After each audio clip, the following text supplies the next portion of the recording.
Olá. Bem, hoje, seguindo, né, essa linha do segundo semestre, a nossa aula de filosofia vai tratar de mais um clássico da filosofia, né? Então, se vocês lembrarem, nós já tratamos do Fedro, de Platão, a Ética Nicômaco, de Aristóteles, já tratamos daquele menino Descartes, né? Meditações, e hoje nós vamos tratar de Rousseau, Jean-Jacques Rousseau, se alguém quiser um chimarrão, Jean-Jacques Rousseau, que é representante do iluminismo, né? Um movimento filosófico que tem uma grande influência no mundo, né? Por conta da Revolução Francesa, independência dos Estados Unidos, revoluções e tentativas de revolução aqui mesmo no Brasil.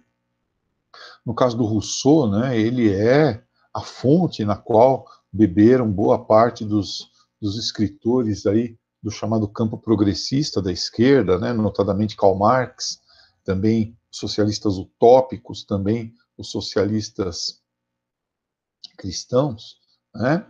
Então, um movimento importante que é o iluminismo, e a apostila de vocês vai pensar o Rousseau, né, dos vários autores iluministas. Se vocês lembram, no iluminismo nós temos o Condorcet, temos Denis Diderot, né, D'Alembert, temos os três porquinhos, lembra? Voltaire, Montesquieu e Rousseau, tá? Esses caras, no século XVIII, defendiam, então, o racionalismo, né? Se vocês se lembram, o uso da razão para resolver as coisas, o justnaturalismo, a ideia de que a justiça se dá através da própria natureza, se você deixar a natureza seguir seu curso, as coisas todas vão se resolvendo. Também a ideia do deísmo, né? Deísmo, lembra? Você acredita em Deus, você não acredita particularmente em Professor, nenhum. Oi? você está apresentando? Não, Ah, obrigado. tá. Mas não estou, não. Mas sempre me lembre disso. Não tenha peso na consciência.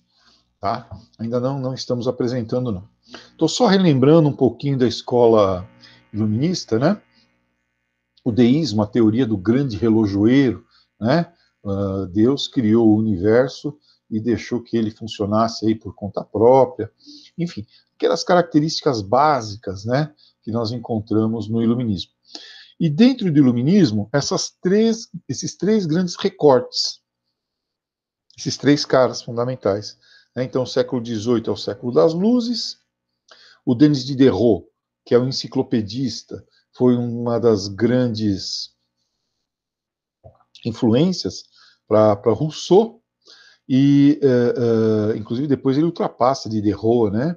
Foi o autor lá da enciclopédia, junto com o D'Alembert, e esse movimento, então, fundamental, né? O movimento também chamado de ilustração ou desencantamento do mundo.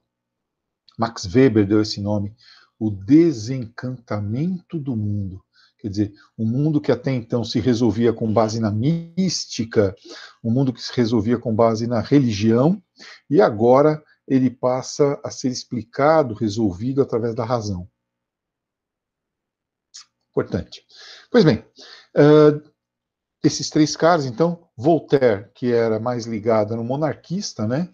Mas era um monarquista, vamos dizer assim, liberal, que defendia a liberdade de expressão.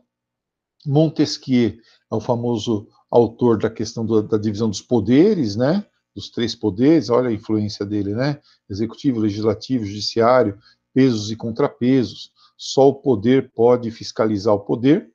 E o Voltaire, né? E o Rousseau, que é um cara que vai ter um pensamento mais ligado não ao indivíduo, mas à sociedade. Esse é o diferencial do Rousseau. Ele se preocupa com a questão da sociedade. Né? E quando ele começa a falar o endereço dele, ele começa lá pelo mundo. Mundo, América do Sul, Brasil. Né? O pensador social é assim. Estado de São Paulo, Ribeirão Pires, Bosque Santana, Rua Otávio David. Tá? O pensador liberal individual é o contrário. Ele começa com a rua Otávio David, Bosque Santana, ele parte dele para o universal. E o Rousseau e os sociais partem do universal para o particular. Bom, isso posto, nós podemos começar então a falar diretamente sobre a obra que é foco dessa aula, né? Explicar um pouquinho o contexto dessa obra, né? E para que vocês possam entender também a importância dela. Essa obra, o discurso sobre a origem e os fundamentos da desigualdade entre os homens. É interessante. A cidade de Genebra, lá na Suíça, inclusive o Rousseau ele foi morar lá, né? A cidade de Genebra, em 1753, saiu com um concurso, né? Propôs lá um prêmio para quem melhor respondesse duas perguntas. Primeira pergunta: qual é a origem e quais são os fundamentos da desigualdade entre os homens? E segundo, essa desigualdade é natural ou é social? Ela é criada pelo homem ou foi naturalmente, ou é natural? Em todos os grupos existem aí desigualdade, né? Existe desigualdade. E o Rousseau se inscreve, né? E participa desse concurso. E não ganha. Quem ganhou foi um tal de Padre Taubert, que caiu no mais completo esquecimento, né?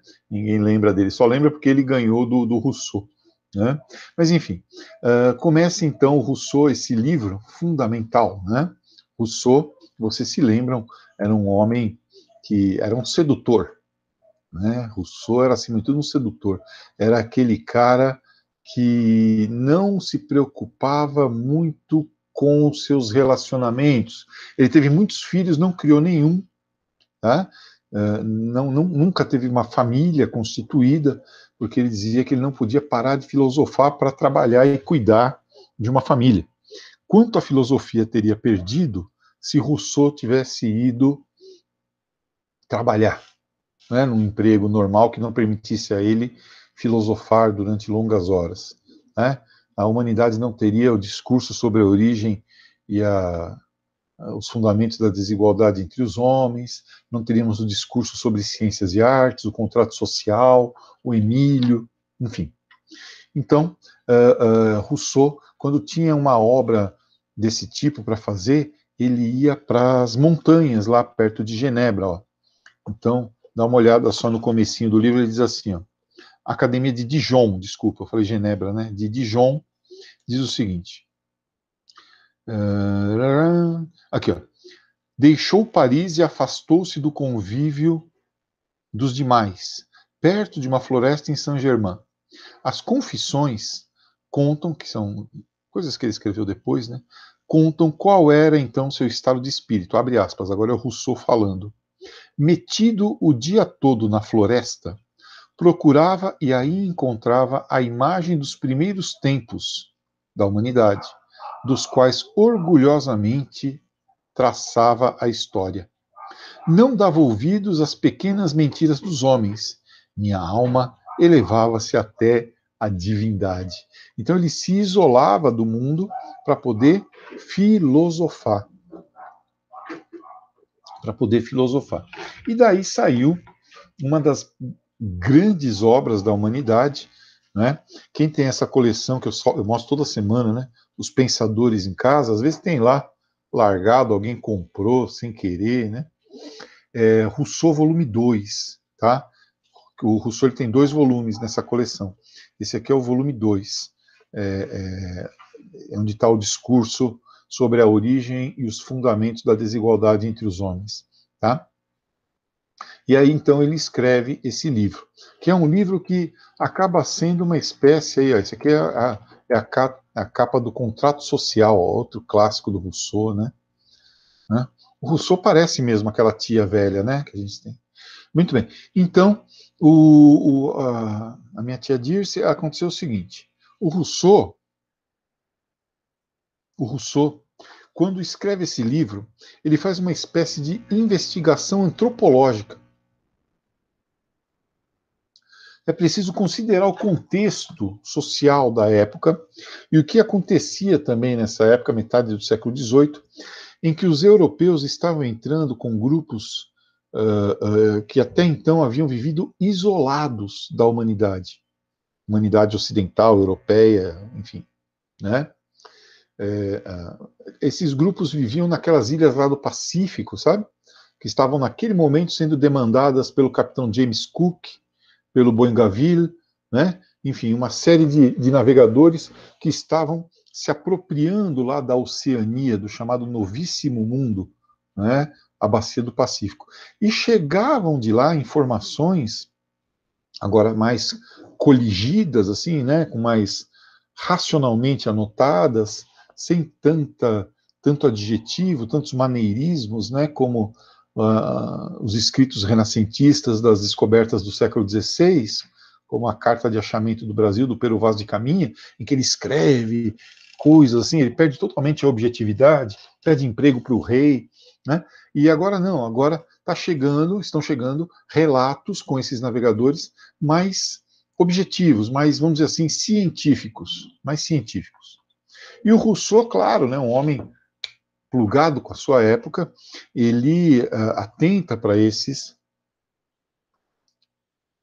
escritos, ele toma conhecimento em círculos de conversa e tal, com esses escritos.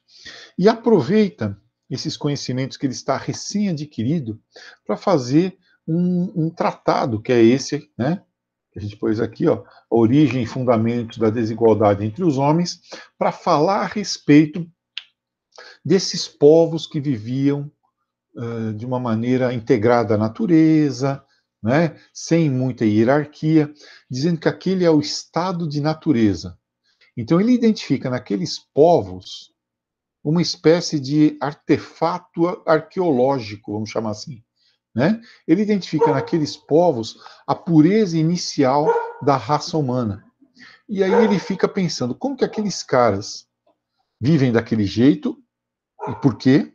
E como nós vivemos do jeito que nós vivemos aqui na Europa do século XVIII, já no capitalismo da primeira revolução industrial e tal. Como nós chegamos aqui? Como nós chegamos aqui? Como eles lá estão? Olha a sacada dele. Lá eles estão numa situação de igualdade, aí vem a teoria do bom selvagem, né? Que nos acompanha muito até hoje. Quando a gente discute a questão indígena no Brasil, por exemplo, ela é fortemente contaminada, vamos chamar assim, pela reflexão a respeito do bom selvagem de Rousseau, né? Aquele cara que vive totalmente integrado à natureza, fuma o cachimbo da paz, vai com o curumim para o meio do mato, enfim. Quando também isso não significa a verdade, né? Essa não é exatamente a verdade. Mas também a verdade não é aquela que o nosso presidente quer fazer acreditar, né? Que são os índios que colocam. Eles colocaram fogo lá na floresta toda. Não, também não. Certo? Também não é desse jeito. Nem tanto ao mar, nem tanto à terra, né? É o bom senso que deve prevalecer. Bem, e aí o Rousseau faz essa análise, né? Como que nós viramos isso? Então ele está trazendo várias coisas, ó.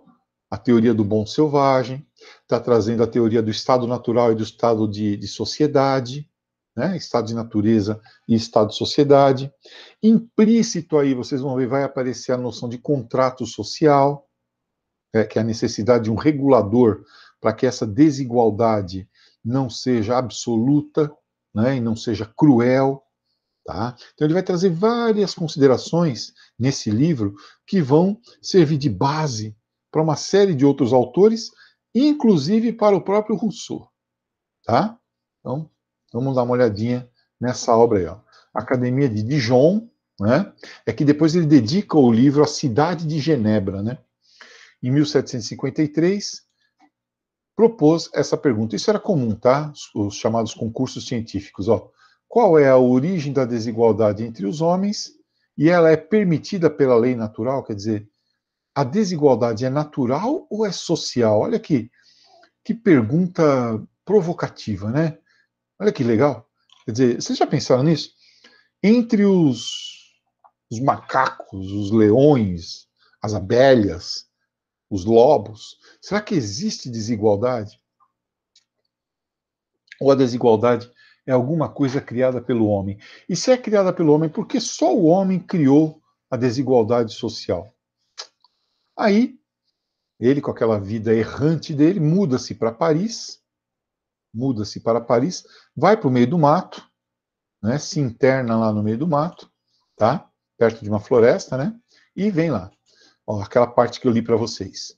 Metido o dia todo na floresta, encontrava a imagem dos primeiros tempos, ou das primeiras sociedades, né? Olha que trabalho de antropologia que ele está fazendo, sem saber, intuitivamente, no século XVIII, dos quais orgulhosamente traçava a história.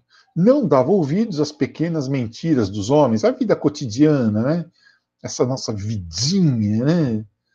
A gente leva uma vidinha, né? Então ele isolado lá, podia então se preocupar só com a obra dele, né? Minha alma elevava-se até a divindade. Aí depois ele vai para a cidade de Chambéry, tá? Onde faz a dedicatória à República de Genebra, tentando conquistar os bons, né? Os bons fados dos juízes genebrinos, o que não adiantou, né? Porque ele perdeu, como eu disse para vocês, o padre Taubert ganhou. Inclusive, ele nos diz assim, ó, Genebra é a cidade em que a virtude do homem é igual à virtude da cidade. Então, todos são virtuosos, individualmente e coletivamente. Tem uma unidade profunda entre o governante e o governado. Não tem anomia. O governante se vê representado no governado. Terceiro, o homem é livre, em Genebra. Quarto, a autoridade da lei não reconhece exceção, não tem foro privilegiado, né?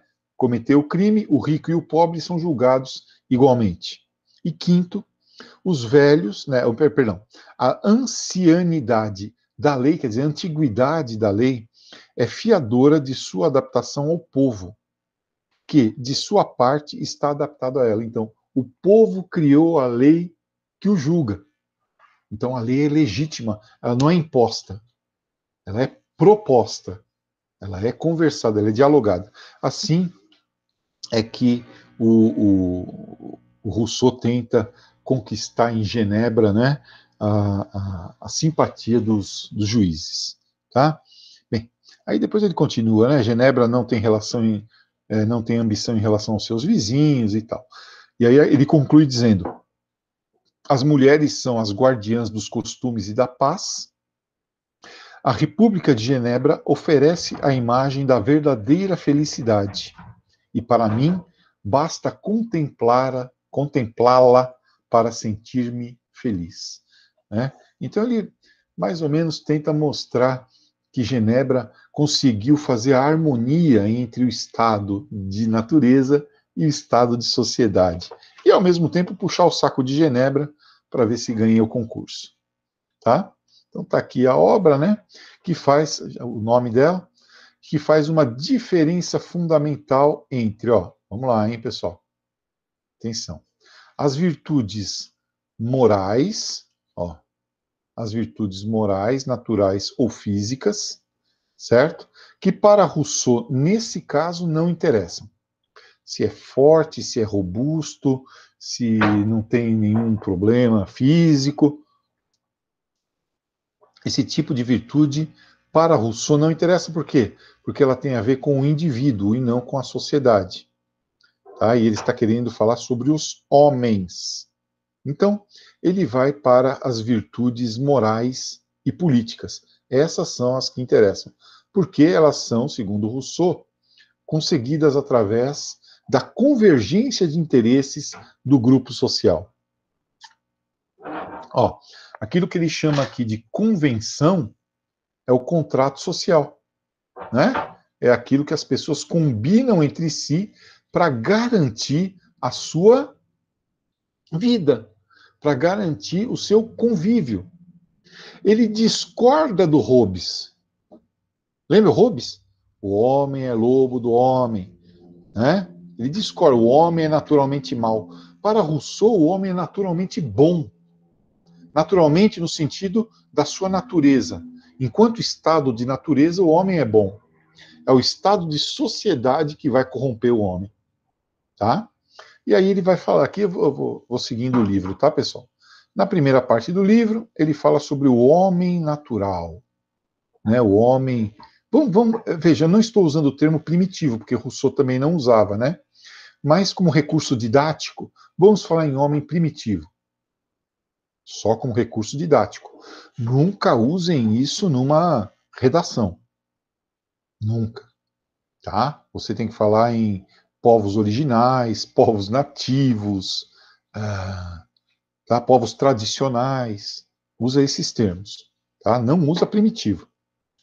Bem, então, ele vai falar sobre os aspectos físicos, né? O homem primitivo é robusto, o homem primitivo se mantém sozinho, o homem primitivo tem uma religião própria, ele se identifica diretamente com a divindade, ele não precisa de uma religião organizada, e moralmente ele vive só.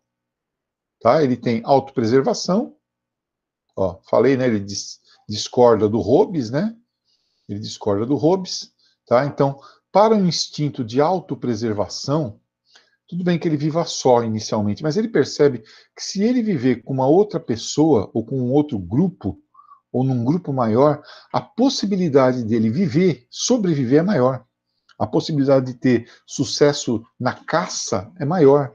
A possibilidade de construir casas melhores, cavernas maiores, não deixar um urso entrar na sua caverna é maior.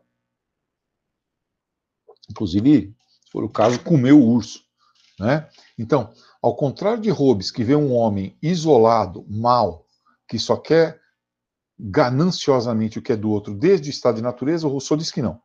O homem é naturalmente bom. Para se autopreservar, ele começa a deixar de ser solitário e começa a viver em grupo, tá? E vai formando os primeiros grupos sociais, né? Nesse período ele tem apenas uma razão assim potencial, né? Ele pode desenvolver o raciocínio, né? Ele tem um raciocínio voltado para as questões imediatas, né? E ele começa a perceber que as pessoas que são iguais a ele, que o outro tem coisas boas e que se o outro se mantiver vivo, ele também pode continuar vivo por mais tempo. Ele começa a ter compaixão, quer dizer, ele começa a se importar com o outro, inicialmente de uma forma utilitária, mas depois de uma forma metafísica, quer dizer, ele começa a ter bons sentimentos pelos outros, ó, bons sentimentos. O Rousseau vai sempre pelo lado bom do ser humano, né? Então, um filho gosta da mãe, a mãe gosta do filho, independentemente do filho, ou apesar dos defeitos do filho, tá? E aí começa a se desenvolver o estado de sociedade, muito aos poucos, né, pessoal? Ó, o homem, a princípio, esse homem aqui, ó, ele não precisa viver em sociedade. Ele não precisa, tá? É uma vantagem a mais no final, porque ele só vive o presente. Ele não sabe contar o tempo, ele não fala sobre passado, né?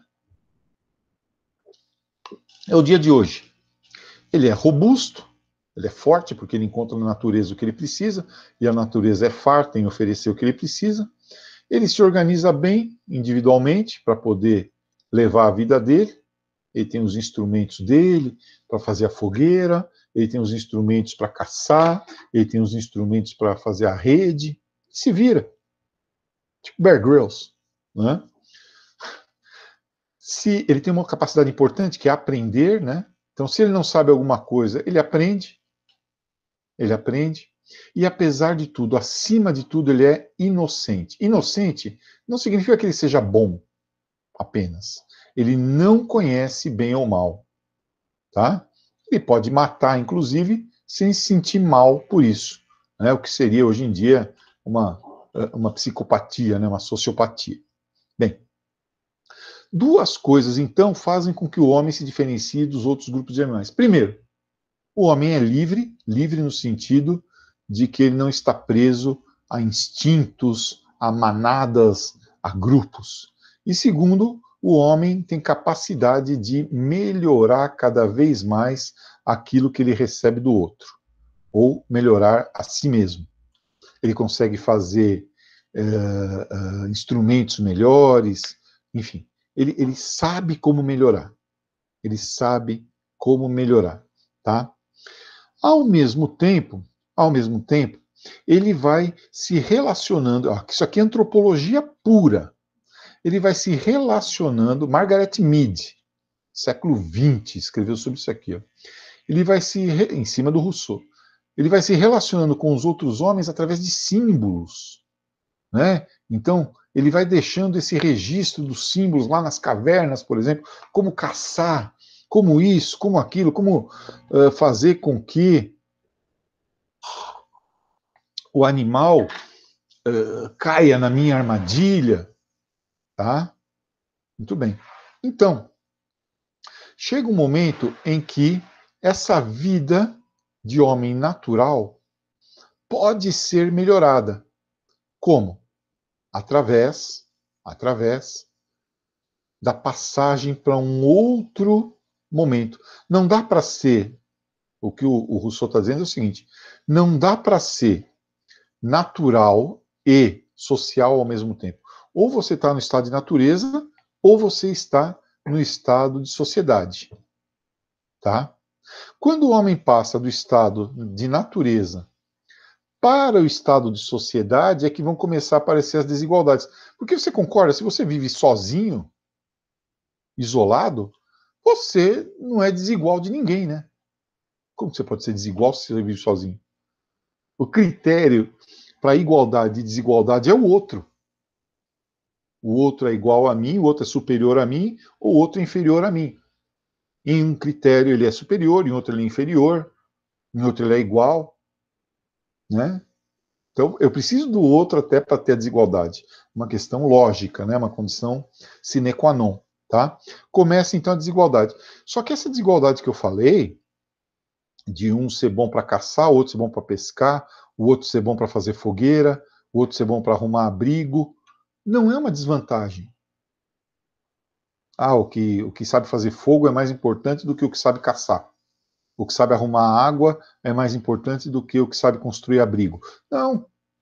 Essa desigualdade, que também não é natural, que foi aprendida, e um aprendeu mais, outro aprendeu menos, um aperfeiçoou mais, outro aperfeiçoou menos, é alguma coisa que complementa a vida dos homens entre si. Porra, se eu não sei fazer fogueira, mas sei caçar, ao invés de comer carne crua, eu me associo com aquele cara que sabe fazer fogueira e nós vamos comer churrasco. Tá? Muito bem.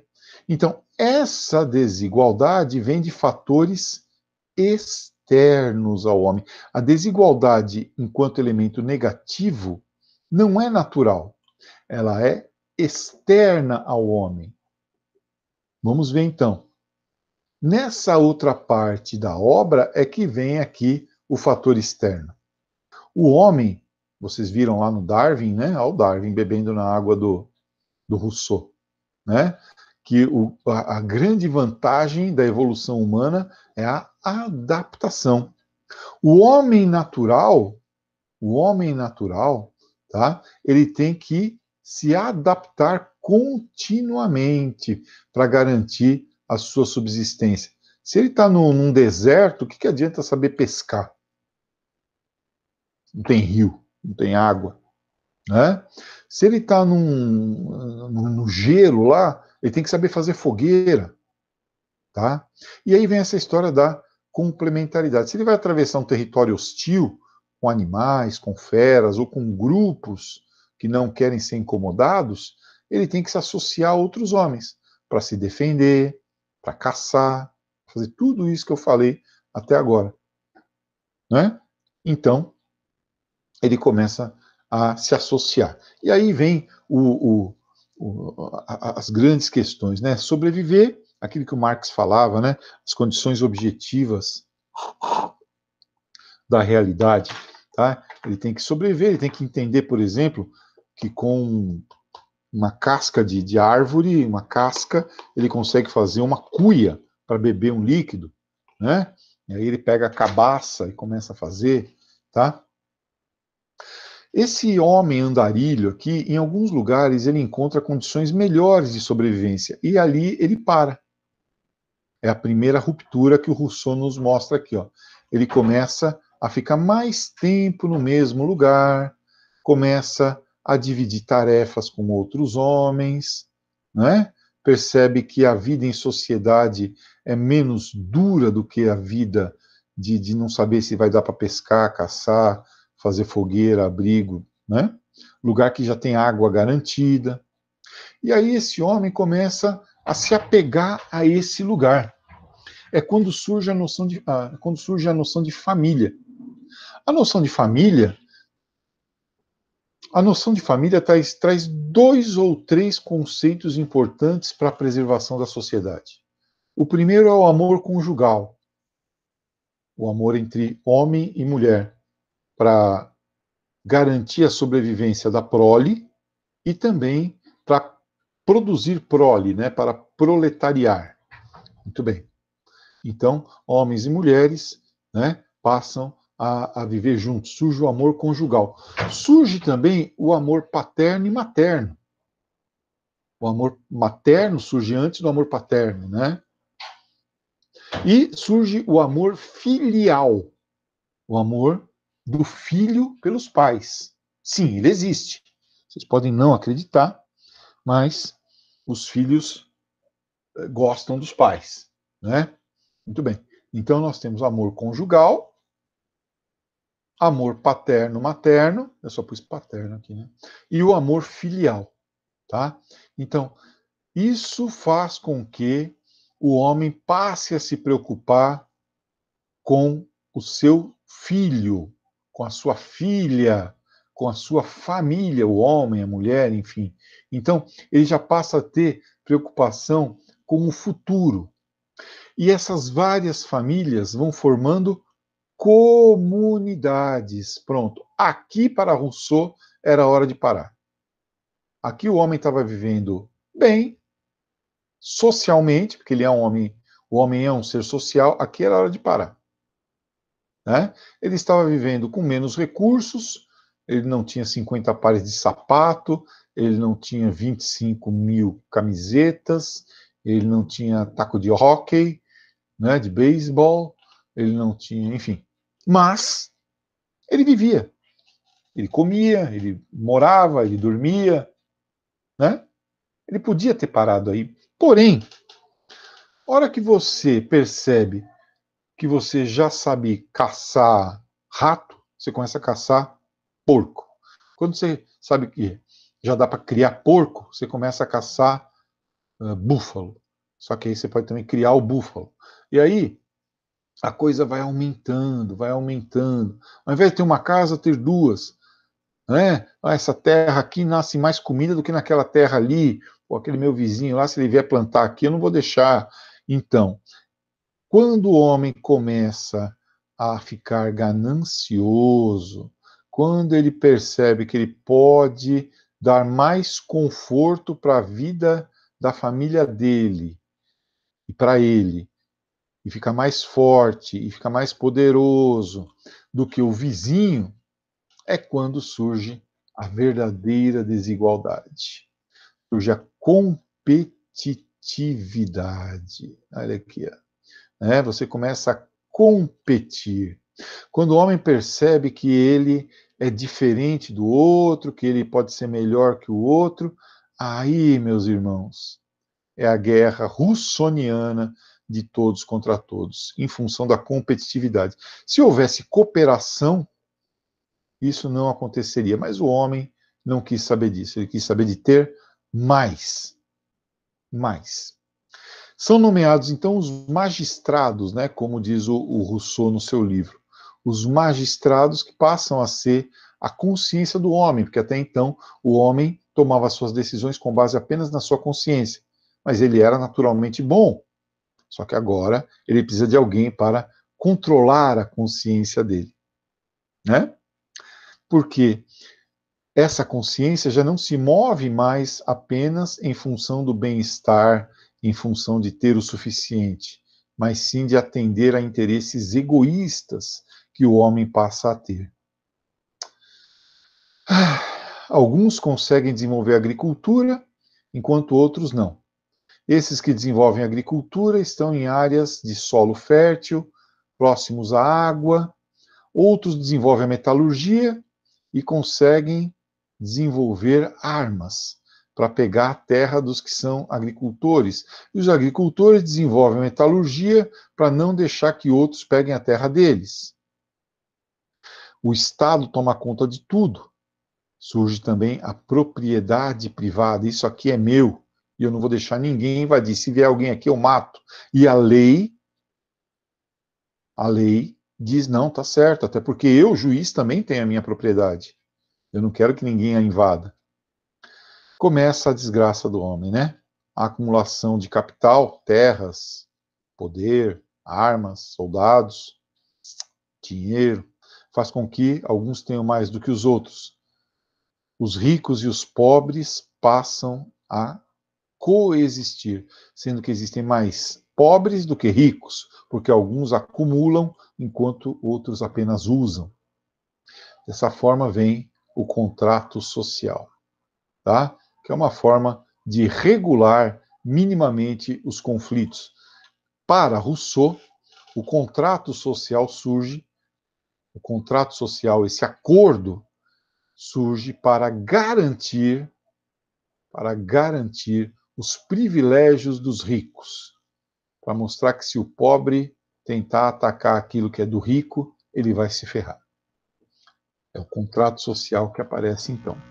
Como resultado do contrato social, ó, ele acha que o contrato social, como ele está posto, é ruim, é negativo, né? Nós vamos sacrificar o sangue humano, então pessoas vão morrer, gente vai ser explorada, tá? Para que o Estado possa ser livre, né? Aquela ideia do Rousseau, do Leviatã, né? Só que esse Estado ele não é livre para Rousseau. Para Rousseau, o Estado não é livre. Para Rousseau, o Estado está a serviço dos ricos. A desigualdade aumenta. O poder que antes era legítimo porque emanava do povo, agora emana dos mais poderosos, dos que têm recursos para impor a sua vontade, para convencer os outros. Dessa maneira, nós acabamos caindo no mundo de hoje. Ricos e pobres, poderosos e fracos, senhores e escravos. A desigualdade econômica, a desigualdade política e a desigualdade moral. Tá? E aí a sociedade está perdida, né? Isso o Rousseau dizia no século XVIII. Imagina se ele vivesse hoje em dia, né? O que ele diria, tá? Bem, quais são os grandes problemas?